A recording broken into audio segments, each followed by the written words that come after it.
Breaking news. Assembly సమావేశాలకు మాజీ CM KCR మరోసారి డుమ్మా కొట్టినట్లు తెలుస్తుంది. తొలి రోజు కేవలం 5 నిమిషాల పాటు అసెంబ్లీలో గడిపిన కేసీఆర్ సంతకం చేసి వెళ్లిపోయారు. అయితే ఇవాళ్టి నుంచి తిరిగి అసెంబ్లీ సమావేశాలు ప్రారంభం కానున్న నేపథ్యంలో కేసీఆర్ వస్తారని, కృష్ణా జిల్లాలో తెలంగాణ వాటా ప్రాజెక్టుల నిర్వహణపై జరిగే చర్చలో పాల్గొంటారని అంతా అనుకున్నారు. కానీ చివరి నిమిషంలో కేసీఆర్ రావడం లేదన్న సమాచారంతో బీఆర్ఎస్ శ్రేణులు నిరాశలో మునిగిపోయారు.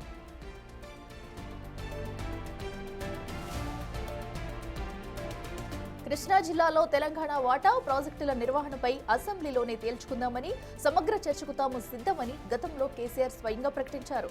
ప్రభుత్వం కూడా సాగునీటి ప్రాజెక్టులపై చర్చకు సిద్ధమైన తరుణంలో నేడు కేసీఆర్ సభకు రాకపోవడం రాజకీయంగా చర్చనీయాంశంగా మారింది.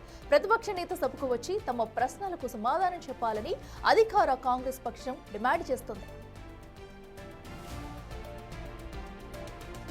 సాగునీటి ప్రాజెక్టులపై ప్రభుత్వం పవర్ పాయింట్ ప్రెజెంటేషన్ ఇచ్చేందుకు సిద్ధమవుతుండగా ప్రతిపక్షమైన బీఆర్ఎస్ కూడా ప్రతి సవాల్ విసిరింది. ప్రాజెక్టులపై వాస్తవాలను వివరించేందుకు తమకు కూడా సభలో పీపీటీ ప్రెజెంటేషన్ ఇచ్చే అవకాశం ఇవ్వాలని, తగిన సమయం కేటాయించాలని బీఆర్ఎస్ నేతలు డిమాండ్ చేస్తున్నారు.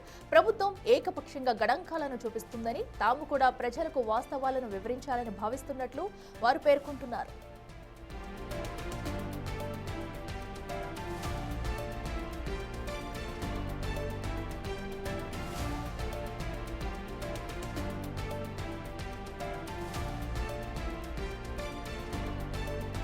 రెడ్డికి మరింత సమాచారం మా ప్రతినిధి విజయ్ లైవ్ లో అందిస్తారు. విజయ్, చెప్పండి. సో అందరూ అనుకున్నట్టుగానే కేసీఆర్ అయితే ఈ రోజు అసెంబ్లీకి వచ్చే సందర్భం లేనట్టుగా తెలుస్తుంది. సో ఇంకా తన కన్ఫర్మ్ గా ఈ రోజు అయితే అసెంబ్లీకి రానట్లేనా? ఒక పక్కన అయితే ఇప్పటికే బీఆర్ఎస్ శ్రేణులు కూడా నిరాశకు గురయ్యారు. ఎందుకంటే అసెంబ్లీలో తమ గొంతుగా వినిపించాలని ఎదురు చూస్తున్న బీఆర్ఎస్ శ్రేణులు సైతం కూడా కేసీఆర్ రావడం లేదని తెలిసి నిరాశకు గురైనట్లు తెలుస్తుంది. అసలు సిచ్యువేషన్ ఏంటి?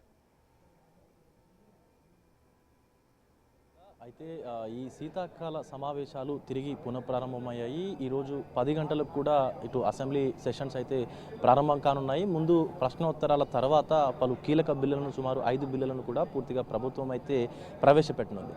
అయితే ఈ సమావేశాల్లో భాగంగా, ఈ చర్చల్లో భాగంగా అటు బీఆర్ఎస్ అధినేత కేసీఆర్ కూడా తిరిగి అసెంబ్లీలో పాల్గొంటారు 2వ తారీఖు అనేటువంటి ఒక చర్చ అయితే కొనసాగిందనే చెప్పాలి గత 2-3 రోజుల నుంచి కూడా.